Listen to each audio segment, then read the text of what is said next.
कि 120 साल की उम्र हो जाती है, नए दांत आने लग जाते हैं, बाल सफेद होकर के झड़ करके फिर काले आने शुरू हो जाते हैं। उनकी भी बड़ी महिमा होती है, परिवार में बातें होती है, अरे पर दादी जी हैं अभी नए दांत आ गए उनके।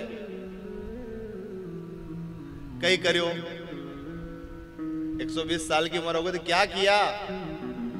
बोले पहले बहुओं को गालियां दी, फिर बहुएं की बहुएं आ गई उनको गालियां दी, अब जो चौथी पीढ़ी में बहुएं आ रही है भाई वो तो 120 साल पुरानी उनकी रीत रिवाज है, और 120 साल बाद के रीत रिवाज इसमें तो अंतर आएगा, रहन सहन में अंतर आएगा, खान पान में अंतर आएगा, बोली चाली में अंतर आएगा। जीवन 120 साल का भले मत हो, जीवन भले 50 साल का हो, लेकिन 50 साल के उस जीवन में साल भर में 50 दिन भी अगर हरि का भजन किया हो तो वो जीवन ही जीवन में गिनने योग्य है। बाकी तो बीत रहा है, कट रहा है। ऐसा खाली 100 साल 50 साल थोड़ी जिए हो आप। हम लोग कितने साल जिए हैं? 84 लाख योनियों के बाद आए हैं। हमारे धर्मशास्त्र कहते हैं 84 लाख योनियों के बाद मनुष्य की योनि मिलती है। तो जितना भी जिए, कोई योनि में 50 साल की आयु होती है, किसी में 10 साल की होती है, किसी में 5 साल की होती है, किसी में 500 साल की भी होती है। जल के जीव कभी कछुए बने हो तो 300-300 साल जी जाते हैं वो। हम बन के आए, गधे बने हैं, घोड़े बने हैं, बैल बने हैं, बंदर बने हैं, अंडज स्वेदज आकाश में उड़ने वाले बने हैं, जमीन पर रेंगने वाले बने हैं, जल में तैरने वाले बने हैं। इतनी उम्र हम जिए हैं, पर कभी हाथ में माला लेके जप नहीं किया।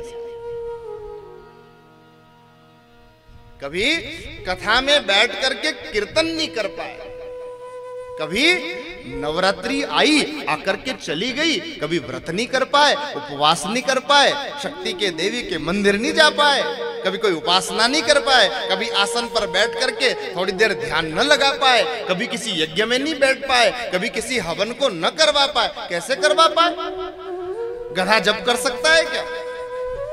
घोड़ा हाथ में माला लेकर, गौमुखी में माला लेकर जप कर सकता है क्या? तो जब ये इतने काम नहीं कर सके तो भगवान को हमारे ऊपर करुणा आई, और करुणा आई तो ठाकुर जी ने कब हुक करी करुणा नर देही, कब हुक करी करुणा नर देही, देत ईश बिनु हेतु सनेही, देत ईश बिनु हेतु सनेही। कभी भगवान राम जी को, गोविंद को, कृष्ण को हमारे पर करुणा आ गई। दया तो सब पर करते हैं वो, पर करुणा आ गई, और करुणा आई तो भगवान ने कहा कि इसके 84 मिलियन टाइम्स पूरे हो गए, 84 लाख इसकी पूरी हो गई योनि। तो अब क्या करें? बोले अब इसको मनुष्य का जन्म दे दो। बोले क्या करेगा मनुष्य का जन्म मिलने के बाद? बोले सुबह सुबह उठेगा, घर में चाय अच्छी नहीं बनेगी तो वहां चौराहे पे जाके, होटल पे जाके चाय पिएगा बेचारा। क्या करेगा? बोले सब्जी में मिर्च ज्यादा पड़ गई तो जिसने भोजन बनाया उसको गालियां देगा। क्या करेगा? क्या इसलिए आए हैं हम लोग? ठाकुर जी ने तो चाहा, ठाकुर जी ने तो सोचा। उन्होंने जब जन्म दिया तो उन्होंने ये सोचा, बोले कभी मेरा भजन करेगा, कोई ऐसा जतन कर लेगा। उसमें भी देखो, गधा जन्म लेके फिर गधा बने इसकी कोई पता नहीं, बैल मर जाए फिर बैल बने नहीं, पर मनुष्य के लिए तो ऐसा बन गया कि कर्म के बंधन में आप हम लोग बंध गए, तो मनुष्य को फिर मनुष्य बनना है, मनुष्य को फिर मनुष्य बनना है। आप हम लोग कई बार मनुष्य बने, तब ये संस्कार आगे बढ़े, गाड़ी आगे बढ़ी है। कथा में बैठना भी सब मनुष्यों के भाग्य की बात थोड़ी ना है क्या? आप कितने लोग को निमंत्रण दिए होंगे? कितनों को पत्रिका पहुंची होगी, कितनों को कलश यात्रा में बुलाए होंगे, कितने पहुंच भी गए होंगे, कितने सोचेंगे आज तो पहलो दिन है, आज तो कथा जमेगा। फिर कुछ लोग सोचेंगे अरे कल से चलेंगे, पता लगा कल कोई विघ्न आ गया, चलो अभी तो 5 दिन और कथा है, तीसरे दिन चलेंगे। तीसरे दिन आने वाले लगे थे और घर में कोई मेहमान आ गया। अब मेहमानों ने 3 बजे का समय पहुंच गए। अब सोचा कि अरे अब आधी से ऊपर कथा तो निकल गई होगी, आज का कुछ समझ आएगा नहीं, चलो थोड़ी देर विश्राम कर ले, कल कृष्ण जन्म होगा तो चौथे दिन कृष्ण जन्म की कथा में चलेंगे।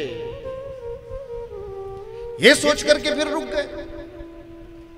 अब चौथे दिन पता लगा कहीं बेटे के ससुराल में उनके कोई रिश्तेदार है, उन रिश्तेदारों में कहीं कुछ हो गया तो वहां जाना जरूरी आ गया। सोचा कि चलो निकल चलते हैं, सुबह सुबह बड़ी भोर में 8 बजे पहुंच जाएंगे, 2 बजे तक 1 बजे तक और कथा को पकड़ लेंगे। चौथा दिन भी गया। मुट्ठी में बालू रेत ले लो और आप उसको कितना भी कस के पकड़ लो, कितना भी कस के दबा लो, आप सोच लो कि मैंने इस बालू को अपनी मुट्ठी में दबा रखा है, लेकिन धीरे धीरे धीरे धीरे कहीं न कहीं से वो निकलती जाएगी, निकलती जाएगी। और कितना प्रयास आप लोग कर लो, मुट्ठी खोलोगे तो हाथ में कुछ रहने वाला है नहीं। वैसा ही मनुष्य का जीवन है। आज हो, नाउ, एट प्रेजेंट, अभी। कल का इंतजार मत करो भैया, पता नहीं कल क्या हो। कोई गारंटी लेके आए हो कि कल की कथा में पहुंच जाओगे? और मैं तो कथा से जो जुड़े हुए लोग रहते हैं उनसे भी निवेदन करता हूं, सारी व्यवस्थाएं एक तरफ, कथा एक तरफ। 4 घंटे का समय तो है, बाकी 20 घंटे मिले, सोना हो, भोजन करना हो, फलाहार करो। अब तो नवरात्रि का समय है, जो नहीं करते हो वो भी करना, जो नहीं करते हो ना वो भी अभ्यास करना, हो जाएगा। व्रत करो। कथा की विधि में बात आती है, भागवत श्रवण की कथा की विधि में बोले वक्ता और श्रोता घी पी करके रहे, इतना ना कर सके तो फल का आहार करे, इतना ना कर सके तो एक समय फलाहार कर ले और कथा के बाद भोजन कर ले, इतना भी नहीं कर सके तो घर 2 समय भोजन करते हो, अभी 3 समय करो पर कथा सुनो। भोजन नहीं करने का, फलाहार करने का नियम इसलिए बना है कि कथा में बैठो तो नींद नहीं आवे, आलस ना आवे। जैसे आपको कथा में विघ्न न पहुंचे ऐसा आहार करो। ये साधना का पर्व है, ये शक्ति का पर्व है, ये उपासना का पर्व है, ये तपस्या का पर्व है। ये जीवन मिला ही इसीलिए है, तप के लिए, पवित्रता के लिए, दया के लिए, करुणा के लिए, मुस्कुरा करके बात करने के लिए, प्रसन्न रहने के लिए। और यही कथा सिखाती है, यही कथा देती है। बाकी तो समय निकले जा रहा है, निकले जा रहा है, निकले जा रहा है। आपकी बाहरी शुचिता ज्यादा काम आने वाली नहीं है। आप कितने भी सुंदर हो पर आपके मुखमंडल पर मुस्कुराहट नहीं है तो वो सुंदरता किसी काम की नहीं है।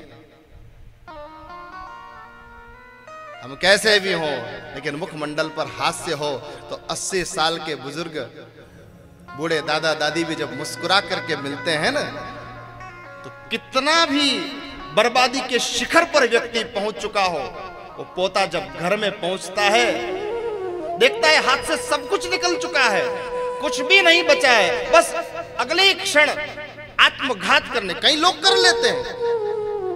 जीवन की कीमत कितनी समझी हम लोगों ने?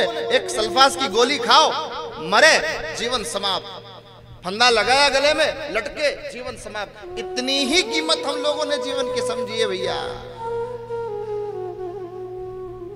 ये बहुत अनमोल है, मिलता नहीं है बार बार। मेरा निवेदन है आपसे, जीवन को इतना सस्ता मत बनाना। समय को देखना, और जिस घर में बुजुर्ग हो ना, उस बर्बादी के शिखर पर गया हुआ व्यक्ति भी जब घर में पहुंचे और उसके बूढ़े दादा दादी उसको देखकर मुस्कुरा दे, तो एक क्षण के लिए तो वो मरने को चला हो ना, तो मरने का निर्णय भी बदल देता है। ये लोग इस उम्र में भी मुस्कुरा रहे हैं, तो मैं क्यों नहीं हंस सकता, मैं क्यों रोऊं? समय है। हम पड़ गए किसी के चक्कर में आकर के, समय से पीछे चले गए हैं, कर्ज हो गया है, लोगों की नजर में बर्बाद हो गए हैं। लेकिन घर परिवार है, हमारे अंदर अच्छा भाव है, तो हमसे बड़ा धनवान और कोई नहीं है, कोई नहीं। तो ये कथा, ये भागवत हमें संबल देती है, हमें शक्ति देती है, हमें साधना करने की क्षमता प्रदान करती है। उस स्थिति में जब आपको और हमको तो ये भी पता नहीं है कि हम कब तक जिएंगे, लेकिन जो पात्र उसे ये पता लग गया कि आज से 7 दिवस में मेरी मृत्यु हो जाएगी, उस व्यक्ति को, उस पात्र को इस भागवत ने संबल दी है, साधना करने की क्षमता दी है। मृत्यु तो आएगी, कोई उसके प्रहार से बच नहीं सकता है, लेकिन मरने के बाद मोक्ष किसने देखा है? अगर जीवन जिया है और सत्संग किया है, तो इसी जीवन को जीते जी व्यक्ति मुक्त हो जाता है, राजा परीक्षित की तरह।